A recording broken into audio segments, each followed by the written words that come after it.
Hello everybody! Welcome to Let's Play Super Mario Land for the Nintendo Game Boy. It has been quite a while since I've last done anything for the channel outside of notifications and such. And I'd figured before I get back into the groove of doing long Let's Plays once again, I'd start off with something sweet and short. And I also have some kind of nostalgic feel for this game, so I kind of plan to do it anyway. Um, So yeah, I hope you enjoy. Thankfully, it's not another Mega Man game, because I already have more than enough of those on the channel. So, let us begin. For some reason, I always have this really weird habit of letting the first few notes of the song play before hitting that block. To me, it's always like hitting that block as part of the actual music itself, but I don't know, maybe I'm just weird like that. So Super Mario Land, it is quite a black sheep it is indeed. Not so much in the fact that the gameplay is too different, it's just that this entire game itself is just really, really, really weird. And I think already seeing everything around you can already give you a sign of what's to come. We're in freaking Egypt, or no, technically the name of this place is actually Saraslo thingamabobby. I don't care. The names are stupid, and I don't exactly intend on memorizing all of them, because that would just be incredibly time wasting. But it plays a lot like Mario 1 in the fact that you grab coins, you only have access to a fireball, which is called a Super Ball in this game, by the way. I don't exactly know why, though I guess it has something to do with just how much differently it functions in this game overall. And really, that's about it. Nothing new has really been implemented aside from the entirely new world, and I can imagine why Nintendo never went back to using an idea like this ever again. In fact, part of the reason why I believe it is this way is because this game actually was one of the very first Mario games that wasn't under Shigeru Miyamoto's influence. In fact, it is actually produced, or designed rather, by a guy named Gunpei Yokoi, who is also the guy responsible for the Metroid games. Just figured I'd point that little tidbit out, so I'm pretty sure he had a lot of fun designing this game. No, seriously, I can imagine he must have been on like an LCD drug trip or something, just trying to design the codex and enemy designs. I mean, look at this, freaking exploding turtles, what the hell is this? Freak comes up with stuff like that. But yeah, like I did mention before, this game is retardedly short. In fact, there's only 12 levels in this entire game. I'm gonna do my best to go through it as fast as possible, but at the same time showing off a few bonus areas. I'm gonna be skipping a few, but I will definitely be pointing out where some of them are in case I, like, you know, skip over them.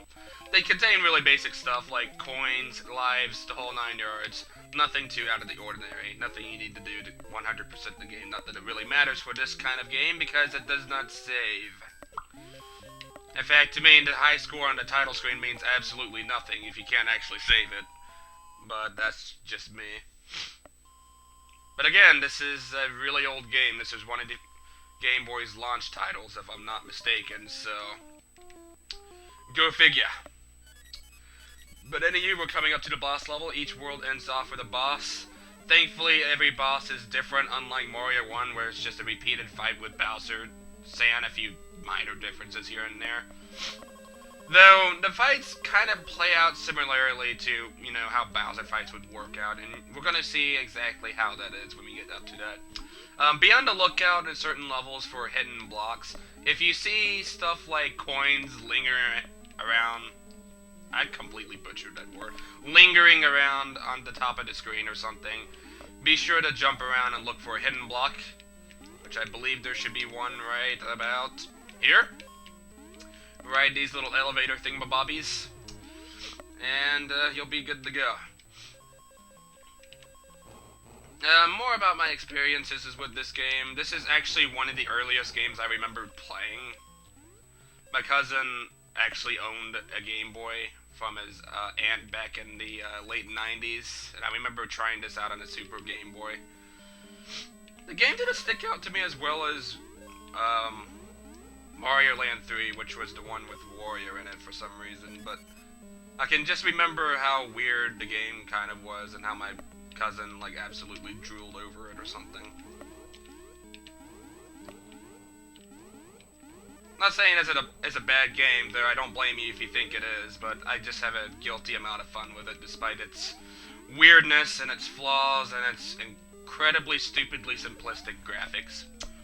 But here's our first boss. You don't actually have to kill it in order to move on. Each boss has the option of you killing it, and I think you might get a bonus if you defeat it. But an alternative way of defeating it is going to this little doohickey over here, and it makes the boss explode. It doesn't even drop the bridge or anything, so it just seems kind of lazy to me. But yeah, that's just about every boss in the game for you in a nutshell, really. You have the option of killing it and getting some minor bonuses, or you can just run underneath it or something and just hit the switch. Nothing too hard. Nothing too hard indeed. Oh, and about these bonus games, the only reason I'm able to play these is that at the end of each level, you might have noticed there's like 2 or so doors.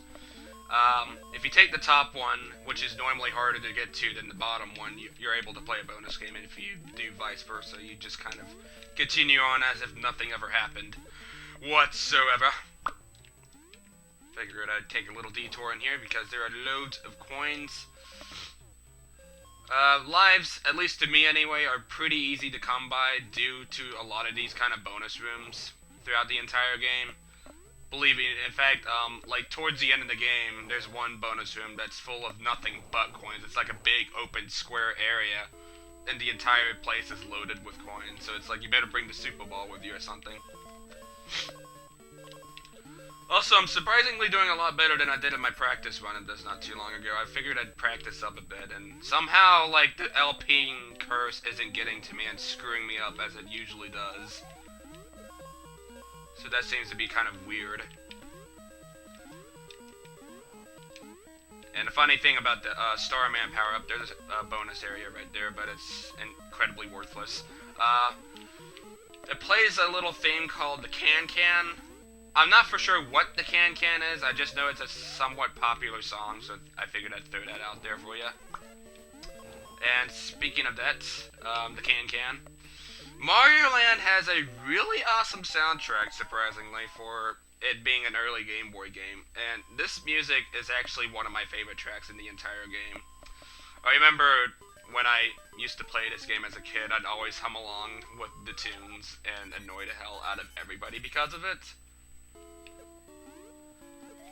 It's got that kind of wonderful charm to it, you know? And here, this is one of those levels I like to call multiple pathway type areas. Basically, if you come over here, grab some of these coins, you'll notice that there are 2 different pathways. Basically, to get to the bottom one, you need to be Small Mario or do a bunch of glitchy techniques to get in there as Big Mario. And, did I mention there is invisible platforms? Yes, there is invisible platforms that lead over to that area. Just go over there and you can get some coins. I don't entirely find it worth it, though, because I'm already, like, at 17 freaking lives. Like I said, lives is not a big issue, at least for me anyway. But I do promise, though, that the difficulty is most definitely going to be spiking around the middle of World 3. And that level definitely gave me a lot of trouble as a kid. If it wasn't World 2, it was definitely World 3. I finally got hit for the first time, oh my god. And yeah, if you know how to position yourself right, you can actually get up there without actually having to get onto those donuts, if they're still called donuts like they are in other Mario games. I'm not entirely for sure because they look entirely different in Mario Land for some reason. Though I guess I'd blame that on the fact that it is a game composed of smished up gadgets. That should be a word. Graphics and such. Anywho, Gradius, what the hell are you doing in my Mario game? Get the hell out. Ugh. But yeah, there's at least 2 of these levels that kind of followed a similar format. I think they're kind of alright, though my tactics are normally just kind of go to the far left side of the screen and just spam bullets. There's nothing too difficult to worry out, or look out for, rather. You're not gonna have any 8-bit arcs of ships flying at you, so don't worry about that. Nothing like Gradius hard or R-type hard or anything like that. So keep that in mind. Keep that in mind. One thing I figured I'd mention though is that you cannot get the Super Ball in the underwater levels for some reason. Now I know it technically wouldn't change anything, but I figured I'd give everybody a heads up for that because going into the next level you won't be able to have a Super Ball ready by then. Though if you had the Super Ball beforehand and go into this level and don't lose it, you can still have it afterwards, so just saying. And like I did mention, the third level of every world is a boss level. So of course we should expect a boss. Easy peasy, lemon squeezy. And with that, I do believe we have beaten our second world. I'm going through this rather fast, if I do say so myself. In fact, I'm actually looking at the timer. And it's like 11 and a half minutes. Jesus Christ, I'm going to finish this game much faster than I thought. Whoa, Daisy, I think you're missing a letter in your name. The hell? And I'm playing this on a Super Game Boy too, though that should be completely obvious by now, but yeah, that's kind of weird. Whatevs. Anywho, welcome to Totally Not Easter Island. Definitely when the difficulty curve starts to spike a little bit, you got bullet bills jumping Easter Island heads everywhere, me getting careless, all kinds of bad, dastardly things going on. Holy hell, holy flid. Oh my stars. Ah. So anywho, that Daisy that we just encountered, or the fake Daisy for that matter, yes, that is actually the same Daisy that you'd see in the Mario Party and Mario Kart games. This was the only game that wasn't a spin-off that she made her appearance in, and it's not hard to see why, because she kind of seems just like another Peach clone to me, so yeah, figured I'd point that out. Though to be honest, I kind of like to see a fan game, or much rather a game made by Nintendo, considering it's the year of Luigi after all, where you're playing as Luigi. Or actually, no, better yet, you could have like made new Super Luigi or whatever, and made it to where you're saving Daisy instead of Peach. That would have been rather interesting, but no, we still get that little blonde-haired bitch for our damsel in distress. What the hell, Nintendo? You have failed me once again! Ugh. Sorry. Venting out a little frustration that is completely unnecessary, and it totally doesn't sound like I'm faking it in any way, shape, or form whatsoever. Anywho, ride these poorly pixelated looking boulders right here to get across these spikes. I'm pretty sure there's an alternative way of skipping these or something. Or I'm just talking out of my ass. Forget what I said. I am talking out of my ass. What the hell, Ken? Ugh.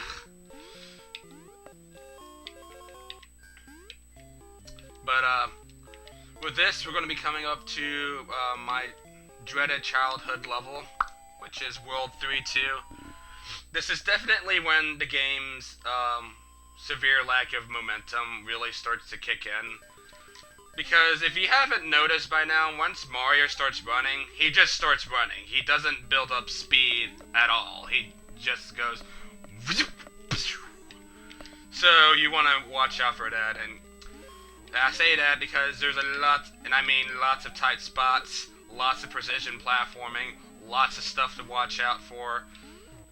There's an invisible block somewhere past the level that I completely missed, so we're not going to be going into that bonus level for now. Like spots like this, for example, and it's going to be much harder for me because I'm playing this on a Super Game Boy, meaning that I don't have the generosity of seeing which, you know, stalactites or stalagmites, whatever, start falling off from the ceiling to determine which of those I need to watch out for. Though I do believe it would be that one. Might want to jump a little bit to here first. Okay, good. There's spawning spiders I have to worry about, because that's like one thing that really screws me up. Is then sections like that, suddenly a spider will pop up, and you won't have enough time to react. So yeah, it can definitely be kind of screwy.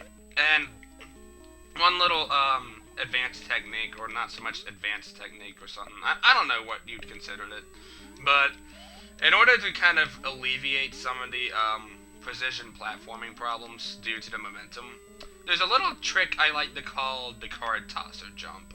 And basically when you're Super Mario and Super Ball Mario, I say that because you can't crouch as Mini Mario, if you hold down and right and jump, you basically jump in such a way that you get the distance and the height of a running jump, so you don't have to worry about building that up at all. So it's a little something I figured I'd point out, just in case you were like wanting to speedrun this or whatever. I can imagine Super Mario Land being one of those perfect speedrunning type of games too.